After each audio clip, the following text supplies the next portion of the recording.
하나님 말씀입니다.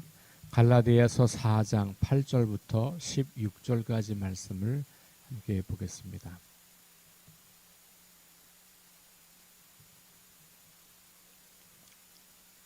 갈라디아서 4장 8절부터 16절까지 한 목소리로 말씀을 봉독합니다. 그러나 너희가 그때에는 하나님을 알지 못하여 본질상 하나님이 아닌 자들에게 종노릇하였더니 이제는 너희가 하나님을 알 뿐 아니라 더욱이 하나님이 아신 바 되었거늘 어찌하여 다시 약하고 천박한 초등학문으로 돌아가서 다시 그들에게 종노릇하려 하느냐. 너희가 날과 달과 절기와 해를 삼가 지키니 내가 너희를 위하여 수고한 것이 헛될까 두려워하노라. 형제들아, 내가 너희와 같이 되었은즉 너희도 나와 같이 되기를 구하노라. 너희가 내게 해롭게 하지 아니하였느니라. 내가 처음에 육체의 약함으로 말미암아 너희에게 복음을 전한 것을 너희가 아는 바라. 너희를 시험하는 것이 내 육체에 있으되 이것을 너희가 업신여기지도 아니하며 버리지도 아니하고 오직 나를 하나님의 천사와 같이 또는 그리스도 예수와 같이 영접하였도다. 너희의 복이 지금 어디 있느냐?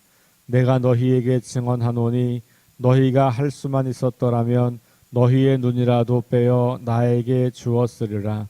그런즉 내가 너희에게 참된 말을 함으로 원수가 되었느냐? 아멘. 네, 이제 갈라디아서 4장으로 넘어오면서 바울은 율법으로 말미암는 구원이 아니라 믿음으로 말미암는 구원에 대한 이야기들을 이제 계속해서 해 나가고 있는데, 특별히 이제 오늘 말씀은 과거에 이 갈라디아 교인들이 과거에 율법 아래에 있었을 때, 사실은 이방 사람들이었기 때문에 율법 아래에 있었다고 하는 것이 잘 통하진 않겠습니다만, 어쨌든 예수 그리스도를 믿는 믿음으로 구원받기 이전에 그들의 모습을 보여주고 있는 것이죠. 그런데 그랬던 너희가 하나님의 자녀가 되었는데 이제 다시 돌아가려고 한다, 이렇게 이야기를 하면서 대조하는 거죠. 너희가 그때는 과거의 모습을 보여주고 이제는 이렇게 또 나왔어요. 바울이 아주 잘 쓰는 표현이에요. 전에는, 이제는, 그때에는, 지금은, 이렇게 해서 과거와 현재를 대조합니다. 사실 그리스도인들의 삶은 과거와 현재가 분명하게 대조되는 인생이라고 말할 수 있겠습니다. 신분으로도 그렇거니와 삶의 방식으로도 그렇게 되어 가야 하는 것이 마땅하죠. 우리의 노력과 관계없이 된 것은 신분의 변화예요. 우리가 믿음을 갖기 시작하면 우리의 신분이 달라져요. 오늘 표현처럼 하나님이 아닌 자들에게 종노릇하였다, 이게 과거 모습이에요. 과거의 신분은 종노릇하는 것, 하나님이 아닌 것에 종노릇하는 신분. 그래서 죄의 노예, 죄의 종, 우리 그렇게 바울은 다른 곳에서 말하잖아요. 우리의 신분이 그랬다는 거예요. 그런데 이제는 우리가 하나님을 알고 하나님이 아신 바 된 사람들, 그러니 하나님과 관계가 있는 사람들로 신분이 달라진 거예요. 하나님의 자녀, 하나님 나라의 백성이라고 하는 거죠. 이 신분의 변화는 믿음을 가지면 곧바로 되는 거예요. 우리가 예를 들면 대학 입시를 해서 합격이 되면 그러면 이제 입학식을 하잖아요. 입학식을 하고 학생증이 나오면 이 사람은 신분이 학생이에요. 그럼 제가 이래봬도 학생이에요. 저 아직까지 법적으로 학생증이 있어요. 네. 실제로 제가 보험료를 다 못 맞춰가지고 학생 신분을 가지고 있어요. 그래서 제가 어디 가면 학생 할인을 받을 수도 있어요. 그 신분증이 유효해요. 근데 제가 보기에는 학생 같지 않잖아요. 그죠? 아저씨 같잖아요. 누가 저한테 학생 이렇게 안 부른다고요. 근데 제가 어디 가서 제 신분을 증명할 때 학생증을 제시하면 신분이 증명돼요. 근데 이게 뭐냐 하면 겉으로는 그렇게 보이지 않을지 몰라도 혹은 그렇게 지금 제가 살고 있지 않아도 법적으로는 제가 신분이 학생 신분을 가지고 있다는 거잖아요. 그런데 우리 그리스도인들이 옛날과 지금이 크게 달라 보이지 않는 것 같고 뭐 겉모습뿐만 아니라 실제 살아가는 모습조차도 예전과 지금이 그렇게 크게 달라 보이지 않아요. 하루아침에 달라지지 않기 때문에. 그래서 마치 우리는 그런 사람이 아닌 것처럼 보일 수도 있어요. 그렇게 보이는 게 당연하고 좋은 건 아니지만 그렇게 보일 수는 있다는 거예요. 이게 뭐냐면 신분의 변화에서 멈춰 있으면 그렇게 보이게 되는 거죠. 그런데 신분의 변화를 실제 변화로 바꾸어가는 과정이 보이면 그러면 사람들이 실제 신분이 바뀌었다는 걸 보기 시작해요. 내가 뭘 증명해서 보여주지 않아도 신분이 바뀌었다는 게 드러나게 되죠. 제가 매일 여기서 목회하지 않고 매일 제가 소속되어 있는 학교에 가서 공부한다고 치면 여러분들이 저를 학생인 줄 분명히 아실 거예요. 근데 제가 학교를 안 다니는 게 지금 신분만 유지하고 있지. 그러니까 제가 학생처럼 안 보인단 말이에요. 마치 그런 것처럼 그리스도인이 된다고 하는 것, 믿음을 갖는다는 것은 첫 번째, 신분이 변한 거예요. 이건 내가 그렇게 살지 못해도 바뀌지 않는 사실이에요. 그러니까 우리가 다 하나님의 자녀이고 하나님 나라 백성이 되었다고 하는 것은 신분의 변화를 말하는 거예요. 근데 우리가 자꾸 내가 그런 사람으로 못 살기 때문에 난 구원받은 거 아닌가 봐. 난 하나님이 미워하실 것 같아. 나는 하나님의 백성이 아닌가 봐. 이런 생각이 드는 것은 혹은 누군가가 우리에게 그렇게 말을 하는 것은 우리의 겉모양을 보고 이야기하는 거예요. 신분의 변화가 우리가 그리스도를 믿음으로 말미암아 분명하게 되었다는 것을 인정하는 것이 믿음이에요. 내 눈에는 그렇게 안 보여요. 내가, 저 사람이. 그런데 우리가 분명히 예수 그리스도를 믿는 믿음을 가지고 있다면 나나 저 사람이 다 그렇게 보이진 않고 그렇게 완벽하게 살진 못하지만 신분상에는 하나님의 자녀라는 것을 믿는 거예요. 그래서 여러분 우리 믿음의 첫 번째는 내가 예수 그리스도 안에 있을 때 내가 완전히 새로운 존재가 되었다는 것을 믿는 거예요. 이게 흔들리면요. 자기 정체성이 흔들리는 거예요. 혹은 다른 사람들을 내가 너무 겉모양으로만 평가하고 판단하려고 하고 나의 기준으로 그 사람을 정죄하기 딱 좋게 되죠. 그러니까 이것은 신분의 변화가 믿음으로 고백되고 믿음으로 선포되어야 할 일이라고 하는 것을 말해주고 있는 거죠. 자, 그런데 바울은 거기서 멈추기를 원하진 않죠. 예수님도 마찬가지. 우리가 신분의 변화가 되었다면 그 상태로 멈춰 있기를 원하지는 않으세요. 그러니까 신분의 변화는 출발선에 선 거예요. 이제 막 달리기 경주하기 위해서 출발선에 선 자격을 얻은 거예요. 예를 들어 국가대표로 선발돼서 그 어떤 중앙경에 나갈 수 있는 자격을 얻었잖아요. 그러니까 신분의 변화는 대표 선발전에서 선발된 겁니다.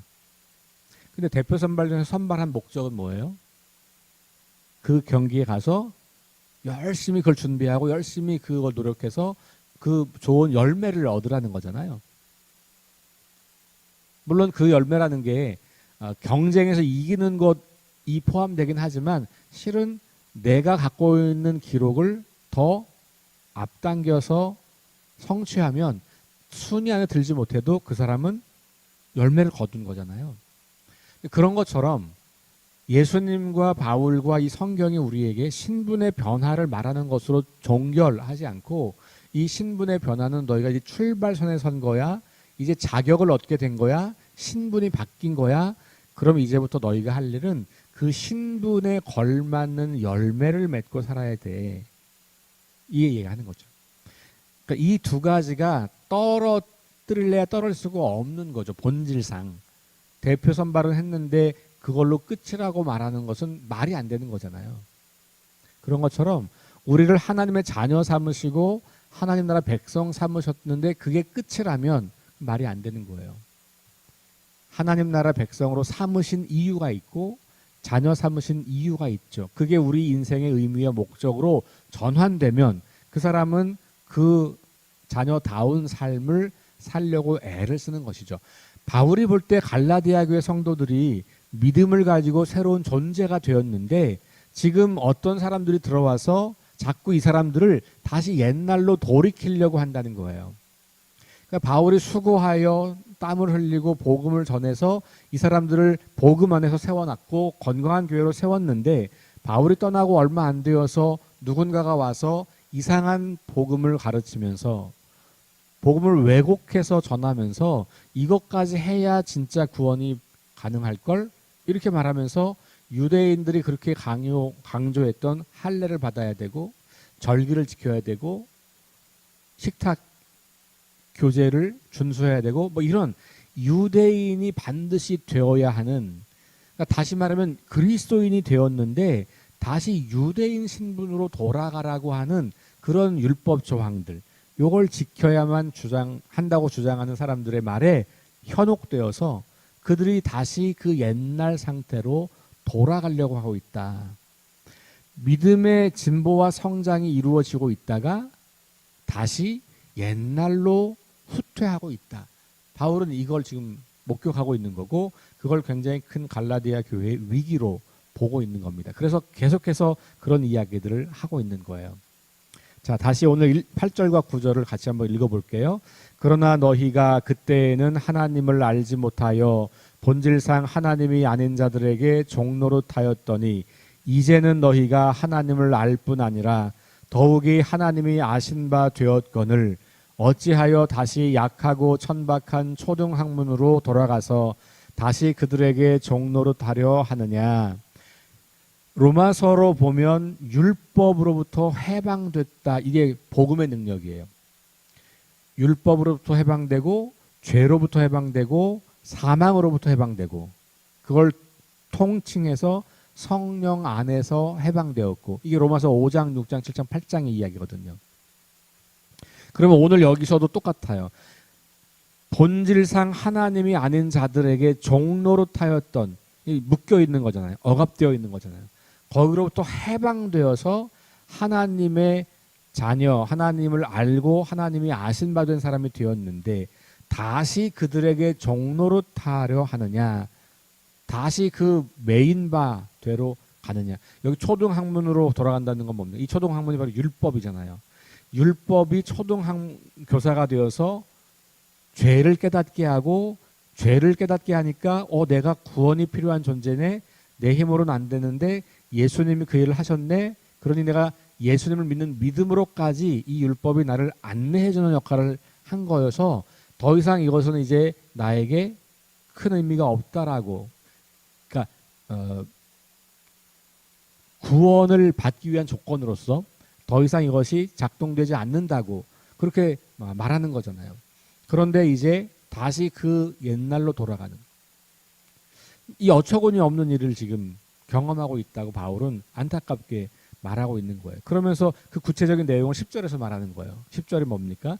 너희가 날과 달과 절기와 해를 삼가 지키니, 이게 뭐예요? 절기를 지키지 않으면 예수님 믿어도 구원은 안 돼, 이렇게 말하는 사람들이었던 거예요. 이 갈라디아 들어온 사람들이. 저 앞쪽에서는 할례를 받지 않으면 예수 믿는 것으로 부족해, 이렇게 말하는 사람들이었거든요. 그게 뭐냐 하면 할례를 받거나 절기를 지키는 것은 유대인이 된 다음에 그리스도인이 될 수 있다라고 말하는 거예요. 그러니까 지금 이 바울에게는 이게 말이 안 되는 이야기를 하고 있다. 복음은 그런 게 아니다. 유대인이나 이방인이나 다 그리스도 안에서 하나이고 다 그리스도를 믿는 믿음으로 구원받는 거지, 이방인이 유대인이 된 다음에 그리스도를 믿어서 구원받는 게 아니다 라는 말을 하고 있는 거죠. 11절, 내가 너희를 위하여 수고한 것이 헛될까 두려워한다. 바울이 지금 너무너무 안타까워하고 속상해하는 마음을 이렇게 표현하고 있는 것이죠. 자, 그러면서 바울이 이렇게 이야기를 해요. 형제들아, 12절에 내가 너희와 같이 되었은즉 너희도 나와 같이 되기를 구하노라. 내가 너희와 같이 됐다는 게 무슨 말일까요? 원래 바울은 유대인이잖아요. 근데 이방인처럼 되었다. 다시 말하면 유대의 율법으로 구원받는 줄 알고 그 율법을 목숨 바쳐 지켰고 그걸 너무너무 사랑했고 그것을 해하려고 하는 그리스도인들을 박해까지 했던 내가 그걸 다 내려놓고 오직 믿음으로 말미암아 구원받는다는 것을 믿고 그것으로 구원이 족하다고 믿는 사람이 되었다. 이렇게 말하는 거죠. 그러니 너희가 지금 나와 같이 되기를 구한다. 나처럼 그 믿음을 가지면 충분하다라고 하는 이야기를 하고 있는 거예요. 그러면서 13절에 보면 바울이 갈라디아 교회 성도들에게서 목회할 때 육체의 약함 때문에 많은 어려움이 있었던 것 같아요. 실제로 우리가 그 바울의 그 육체의 약함이 무엇인지 정확치는 않아요. 근데 학자들이 크게 두 가지 정도로 생각을 해. 하나는 안질, 눈에 좀 심각한 질병이 있었던 것으로 보고 또 한 부류의 사람들은 간질로 보는 사람들도 있어요. 이 갈라디아서를 보면 이걸 문자적으로 잘 보면 안질과 좀 연결될 수 있죠. 왜냐하면 여기 육체의 연약함이라고 하는 말도 나오고 그게 15절로 가보면 너희가 할 수만 있었다면 나에게 눈이라도 빼줬을 거다 이렇게 표현이 나오잖아요. 그러니까 내 눈의 이 연약함, 내 육신의 연약함을 너희들이 어떻게 해서든지 나를 도와서 그것까지도 마치 너희 눈을 빼어줄 만큼 나를 사랑했다 요 얘기 한다고 해석을 해서 안질이었을 것 같다라고 생각하는 부류가 있어요. 또 한 부류는 말씀드린 것처럼 간질일 거다 뭐 이런 거죠. 어쨌든 뭔지는 정확하게 바울이 말하고 있지 않기 때문에 그냥 우리는 추측하는 거죠. 자, 그런데 오늘 말씀 어쨌든 중요한 건 바울이 육체의 연약함 때문에 이게 약간 복음을 전하는데 장애가 되지 않을까라는 두려움이 본인에게도 있었고 아마 그걸 가지고 공격하는 사람들도 있었을지 몰라요. 그런데 놀랍게도 바울이 복음을 전했을 때 갈라디아 성도들이 전혀 그렇지 않고 오히려 방금 말한 것처럼 자기들의 눈을 빼어서라도 바울을 고쳐주고 싶을 만큼 바울을 사랑하는 사람들이 된 거예요. 여러분, 그러니 바울이 지금 이 편지를 쓰는 마음이 얼마나 아프겠어요. 그럴 정도로 우리가 서로 신뢰하고 사랑하고 내가 복음을 전하면서 내가 그들을 사랑했고 그들도 나의 그 마음을 알고 복음을 알고 나를 너무너무 사랑했고 정말 우리가 생명을 나눌 만큼 그렇게 가까운 신뢰관계가 형성되었던 그 동역자들이었는데 어느 날 보니까 바울의 원수가 된 것처럼 바울은 느끼고 있는 거예요. 16절에 그렇게 표현하잖아요. 내가 너희에게 참된 말을 함으로 원수가 되었느냐. 너무너무 안타까운 모습을 말하고 있는 거죠. 이 복음을 전할 때 이 복음을 전한 것을 통해서 너희가 나를 업신여기지도 않고 버리지도 않고 오직 하나님의 천사와 같이 또는 그리스도 예수와 같이 나를 영접하였고 나와 함께 교제를 나누고 복음을 나누었다. 그 이야기를 이제 들려주면서 다시 그 옛날로 돌아갈 수는 없겠냐. 자, 그러니까 오늘 이 문맥에서는 크게 두 가지 대조를 보여주면서 돌아간다라고 하는 말을 중심으로 두 가지 다른 모습을 보여주고 있죠. 뭐냐면 너희가 지금 옛날로 돌아갔다라는 말을 하고 있고 너희가 다시 돌아오는 게 좋지 않겠냐 이렇게 말하는 거잖아요. 그렇죠? 그러니까 바울에게 있어서는 이들이 과거의 상태에서 지금 구원의 상태로 돌아왔다가 다시 과거로 갔다고 보는 거죠. 그러니 바울이 지금 말하면서 여기 바로 직전 돌아가기 전 상태인 구원, 믿음으로 말미암은 구원의 상태로 다시 돌아오기를 바라는 거죠. 그러니까 그런 약간의 언어적인 유희를 사용하면서 이 갈라디아 교회 성도들이 바울의 이 안타까운 염려와 이 호소를 귀담아 듣기를 그렇게 표현하고 있는 것 같습니다. 자, 우리 갈라디아서를 읽으면서 계속해서 반복되는 주제는 그런 거죠. 율법의 어떤 행위로 말미암는 구원이 아니라 믿음으로 말미암는 구원. 그런데 계속해서 우리가 주의해야 할 것은 그렇다고 율법을 폐기하는 거냐? 아니다. 구원을 조건으로서는 율법이 효력을 다했지만 구원받은 사람으로서 열매를 맺기 위해서는 여전히 그 율법은 우리에게 중요하다. 그래서 과거는 옛 율법은 구원의 전제 조건으로서 율법이었다면 지금의 율법은 하나님 나라 백성으로서 살아가는 삶의 열매로서의 율법. 그래서 예수님께서 산상설교나 복음서에서 가르치시는 그 많은 이 삶의 윤리와 관련된 가르침들이 그런 의미를 가지게 되는 거죠. 그러니 우리가 우리 안에서 나나 사람들을 대할 때 우리는 신분의 변화가 확실하다. 예수님을 믿는 믿음 때문에. 그러니 다른 걸 막 강요해서 너 이거 해야 구원받아. 이거 해야 하나님을 사랑하셔. 이거 해야 하나님 백성이 되는 거야. 라고는 말할 수 없겠지만 하나님 백성이 되었기 때문에 마땅히 이렇게 사는 것은 필요하지 않을까? 그렇게 말하면서 나도 그렇게 살아가는 삶을 본보기로 보여주는 것은 매우 중요하고 마땅한 일이다.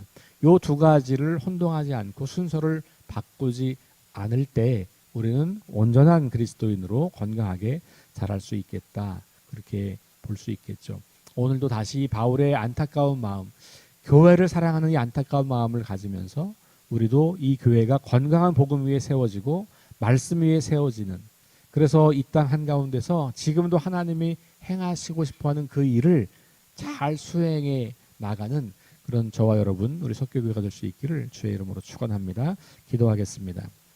하나님 감사합니다. 오늘도 말씀 앞에서 우리 자신을 돌아봅니다. 예수 그리스도를 믿는 믿음 외에는 그 어떤 것도 우리가 구원에 이를 수 없는 너무나 분명한 복음의 진리를 다시 확인합니다. 그러나 이것을 너무 강조하다 때때로 그것에 합당한 열매를 맺는 삶도 마치 필요 없는 것처럼 그렇게 여겼던 그런 과거의 모습이 있다면 우리가 다시 마음을 돌이킵니다. 또한 우리가 믿음으로 말미암아 살아가는 삶을 살아가면서도 자꾸만 나 자신과 누군가에게 새로운 율법을 부과해서 그것이 만족될 때야 하나님을 만족시킬 수 있다고 하는 그런 옛날로 돌아가려고 하는 마음이 또 우리에게 있는 것을 돌아보며 다시 말씀을 붙잡습니다. 오늘도 하루를 살아가는 동안에 오직 예수 그리스도를 믿는 믿음으로 구원받은 우리들이 신분의 변화가 확실하여 그 신분의 변화에 걸맞는 아름답고 거룩한 인생, 그 귀한 삶의 열매들을 거두어가는 하루가 될 수 있도록 인도해 주옵소서. 그리하여 사람들은 우리에게 자격과 신분을 요구하지 않아도 자연스럽게 그러한 모습들이 잘 나타나게 되는 아름다운 인생을 오늘도 살아갈 수 있도록 주님께서 도와주옵소서. 예수님 이름으로 기도합니다. 아멘. 우리 함께 합심해서 기도합니다. 하나님 말씀을 기준 삼고 성령의 능력을 의지하게 하소서. 거룩한 습관을 형성하여 균형 있는 성장을 이루게 하소서. 다음 세대에게 하나님 나라 복음을 전수하게 하소서. 질병, 전쟁, 자연재해, 가난, 억압으로 고통당하는 사람들을 치유하여 주소서. 창조주소 회복을 위해 힘쓰게 하소서. 하나님의 이름이 거룩히 여김을 받고 하나님의 나라가 임하고 뜻이 이루어지기를 위해서 우리 함께 합심해서 기도하시고 개인 기도하고